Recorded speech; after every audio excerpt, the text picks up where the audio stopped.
যাও। আজ সকাল থেকে সন্ধ্যা পর্যন্ত রণক্ষেত্র ঢাকা বিশ্ববিদ্যালয় বলা যাচ্ছে যে দফায় দফায় বিভিন্ন পুলিশের সঙ্গে কোটা আন্দোলনরত শিক্ষার্থী যাওয়া হয়েছে তাদের সঙ্গে কিন্তু পাল্টাপাল্টা কিন্তু ধাওয়া পাল্টা দেওয়া হয়েছিল এবং সেখানে বেশ কিছু সাধারণ শিক্ষার্থী যারা রয়েছেন তারা কিন্তু আহত হয়েছেন এবং রাজধানীর বিভিন্ন হাসপাতালে ইতিমধ্যে কিন্তু তারা চিকিৎসাধীন রয়েছেন।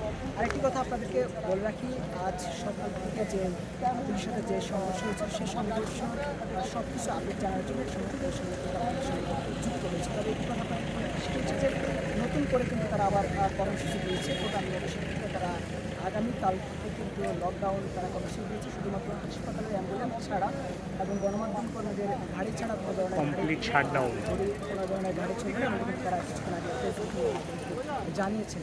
তবে আমরা সকাল থেকে যে ঢাকা বিশ্ববিদ্যালয়ের যে বিভিন্ন গুরুত্বপূর্ণ যে পয়েন্ট যেগুলো রয়েছে যদি আমি বলে রাখি সেটা হচ্ছে শাহবাগ, দোয়েল চত্বর, ঢাকা মেডিকেল, এদিকে